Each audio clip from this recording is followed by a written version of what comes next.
ನಮಸ್ಕಾರ ಆತ್ಮೀಯ ಕನ್ನಡದ ಬಂಧುಗಳೇ, ನಾಳೆ ಕರ್ನಾಟಕ ಬಂದ್ಗೆ ನಮ್ಮ ಹಿರಿಯ ಹೋರಾಟಗಾರರಾದಂಥ ವಾಟಾಳ್ ನಾಗರಾಜ್ ಅವರು ಕರೆ ಕೊಟ್ಟಿದ್ದಾರೆ. ಈ ಕರೆಯಿಂದ ಕನ್ನಡ ಪರ ಹೋರಾಟಗಾರರಿಗೆ ಇರುಸು ಮುರುಸು ಆಗಿದೆ. ಯಾಕೆಂದರೆ ಒಂದು ಜಿಲ್ಲೆ ಬಂದ್ ಮಾಡಬೇಕಾದ್ರೇ ಎಲ್ಲ ತಾಲೂಕುಗಳ ವಿಶ್ವಾಸ ತೆಗೆದುಕೊಂಡು ಎಲ್ಲರ ಅನಿಸಿಕೆ ಅಭಿಪ್ರಾಯಗಳನ್ನ ಸಂಗ್ರಹಣೆ ಮಾಡಿ ಕರೆ ಕೊಡಬೇಕಾದಂಥ ಸಂದರ್ಭದಲ್ಲಿ ಇವತ್ತು 30 ಜಿಲ್ಲೆಗಳ ಕನ್ನಡ ಪರ ಹೋರಾಟಗಾರರನ್ನು, ರೈತ ಪರ ಹೋರಾಟಗಾರರನ್ನು, ಸಂಘ ಸಂಸ್ಥೆಗಳನ್ನ, ಪ್ರಾಣಿ ಪ್ರಿಯರನ್ನು, ಪರಿಸರವಾದಿಗಳನ್ನು ಎಲ್ಲರನ್ನೂ ತಿರಸ್ಕಾರ ಮಾಡಿ ಸರ್ವಾಧಿಕಾರಿ ಧೋರಣೆಯಿಂದ ಕರ್ನಾಟಕ ಬಂದ್ಗೆ ಕರೆ ಕೊಟ್ಟಿರ್ತಕ್ಕಂಥದ್ದು ನಮ್ಮ ಮೈಸೂರು ದೇವಂತ ಕನ್ನಡಿಗರ ಬಳಗದಿಂದ ಸಂಪೂರ್ಣವಾಗಿ ವಿರೋಧ ಮಾಡುವುದರ ಮೂಲಕ ನಮ್ಮ ಆಕ್ರೋಶವನ್ನು ಹೊರಹಾಕ್ತೇವೆ. ಯಾಕಂದರೆ ಮಾನ್ಯ ವಾಟಾಳ್ ನಾಗರಾಜ್ ಅವರು ಎಷ್ಟೆಲ್ಲ ಕರ್ನಾಟಕ ಬಂದ್ಗೆ ಕರೆ ಕೊಟ್ಟಿದ್ದಾರೆ, ಅಷ್ಟೂ ಬಂದ್ಗಳಲ್ಲಿ ಕೇವಲ ಬೆರಳ ಎಣಿಕೆಯಷ್ಟು 1-2 ಯಶಸ್ವಿ ಆಗಿರ್ಬೋದು. ಮಿಕ್ಕ ಎಲ್ಲ ಕರ್ನಾಟಕ ಬಂದ್ ಹೋರಾಟ ಸಂಪೂರ್ಣವಾಗಿ ವಿಫಲವಾಗಿರೋದ್ರಿಂದ ಕನ್ನಡ ಪರ ಸಂಘಟನೆಗಳಿಗೆ ಇರುಸು ಮುರುಸು ಆಗಿದೆ. ಒಂದು ಕಡೆ ನೋವಾಗ್ತಾ ಇದೆ, ಒಂದು ಕಡೆ ಮುಂದಾಳತ್ವ ಸರಿ ಇಲ್ಲದೇ ಕನ್ನಡ ಪರ ಹೋರಾಟಗಾರರು ಒಗ್ಗಟ್ಟಾಗ್ದೇ ಇವತ್ತು ಹೋರಾಟಕ್ಕೆ ಗೌರವ ಇಲ್ದಂಗೆ ಆಗಿದೆ. ಆದ್ದರಿಂದ ನಾಳೆ ನಡೆಯುವ ಕರ್ನಾಟಕ ಬಂದ್ಗೆ ಇಂದು ನಮ್ಮ ಮೈಸೂರಿನಲ್ಲಿ ಎಲ್ಲ ಕನ್ನಡ ಪರ ಸಂಘಟನೆಗಳು, ರೈತ ಪರ ಸಂಘಟನೆಗಳು, ಪರಿಸರವಾದಿಗಳು, ಸಂಘ ಸಂಸ್ಥೆಗಳ ಪೂರ್ವಭಾವಿ ಸಭೆ ಕರೆದು ಎಲ್ಲರ ಅನಿಸಿಕೆ ಅಭಿಪ್ರಾಯ ಒಂದೇ. ನಾವು ವಾಟಾಳ್ ನಾಗರಾಜ್ ಅವ್ರು ಕೊಟ್ಟಿರ್ತಕ್ಕಂಥ ಸರ್ವಾಧಿಕಾರಿ ಕರ್ನಾಟಕ ಬಂದ್ ವಿಷಯವಾಗಿ ನಾವು ವಿರೋಧ ವ್ಯಕ್ತಪಡಿಸ್ತೇವೆ. ನಮ್ಮ ಬೆಂಬಲ ಇಲ್ಲ ಅಂತಲೇ ಎಲ್ಲ ಸಂಘಟನೆಗಳು ವಿರೋಧ ವ್ಯಕ್ತಪಡಿಸಿದ್ದಾರೆ.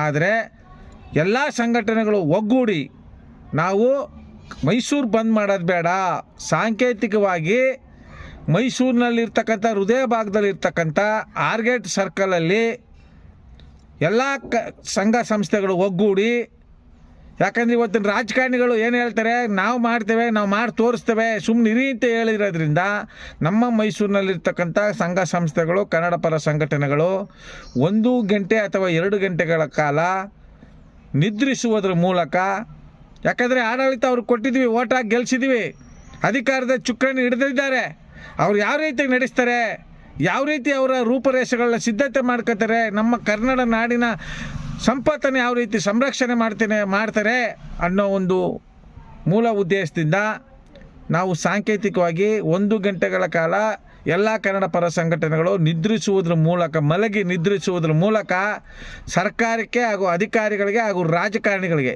ಸರ್ಕಾರಕ್ಕೆ ಮತ್ತು ಜನಪ್ರತಿನಿಧಿಗಳಿಗೆ ಛೀಮಾರಿ ಹಾಕುವುದರ ಮೂಲಕ, ಎಚ್ಚರಿಕೆ ಕೊಡುವುದರ ಮೂಲಕ 1 ಗಂಟೆಗಳ ಕಾಲ ನಿದ್ರಿಸುವ ಕಾರ್ಯಕ್ರಮವನ್ನು ಹಮ್ಮಿಕೊಂಡಿದ್ದೇವೆ.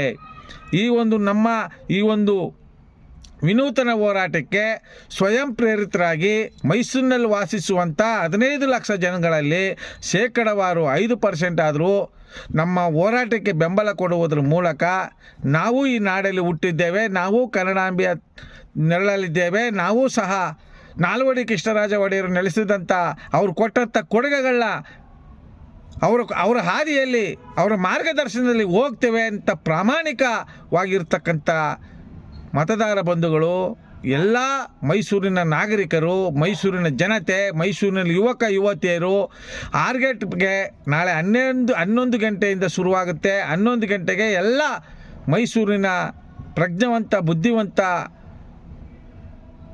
ಮತದಾರ ಬಂಧುಗಳು ನಮ್ಮ ಈ ಒಂದು ಹೋರಾಟ ಮಾಡಿ ನಿದ್ರಿಸಿ ಸರ್ಕಾರಕ್ಕೆ ಛೀಮಾರಿ ಹಾಕಿ ಎಚ್ಚರಿಕೆ ಕೊಡುವಂಥ ಹೋರಾಟಕ್ಕೆ ಪ್ರತಿಯೊಬ್ಬರು ಬೆಂಬಲ ಕೊಡಬೇಕು ಅಂತ ಈ ರೀತಿ ನಮ್ಮ ಮೈಸೂರು ಹೃದಯವಂತ ಕನ್ನಡಿಗರ ಬಳಗದಿಂದ ನಿಮ್ಮೆಲ್ಲರಲ್ಲೂ ಮನವಿ ಮಾಡ್ತಾ ನನ್ನ ಮಾತನ್ನ ಸಮರ್ಪಿಸ್ತಾ ಇದ್ದೀನಿ.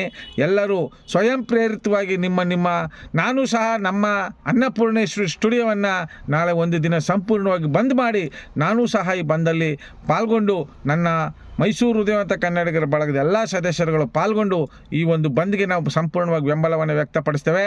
ಅದೇ ರೀತಿ ನೀವು ಸಹ ನಿಮ್ಮ ಅಂಗಡಿ ಮುಂಗಟ್ಟುಗಳನ್ನು 1-2 ಗಂಟೆಗಳ ಕಾಲ ಬಂದ್ ಮಾಡಿ ನಿಮ್ಮ ಅಂಗಡಿಗಳ ಮುಂದೆನೋ ಇಲ್ಲ ಆರ್ಗೇಟ್ ಬಳಿನೋ ಬಂದು ಈ ಒಂದು ಹೋರಾಟಕ್ಕೆ ಬೆಂಬಲವನ್ನು ಸೂಚಿಸುವುದರ ಮೂಲಕ ಈ ನಾಡಿನ ನೆಲ ಜಲ ಭಾಷೆಗಾಗಿ ನಾವಿದ್ದೇವೆ ಅಂತ ತೋರಿಸ್ಬೇಕು ಅಂತ ಈ ಮೂಲಕ ಹೇಳ್ತಾ ನನ್ನ ಮಾತನ್ನ ಸಮರ್ಪಿಸ್ತಾ ಇದ್ದೀನಿ. ಜೈ ಕನ್ನಡಾಂಬೆ, ಜೈ ಕನ್ನಡ ನಾಡು. ನಮಸ್ಕಾರ, ಧನ್ಯವಾದಗಳು.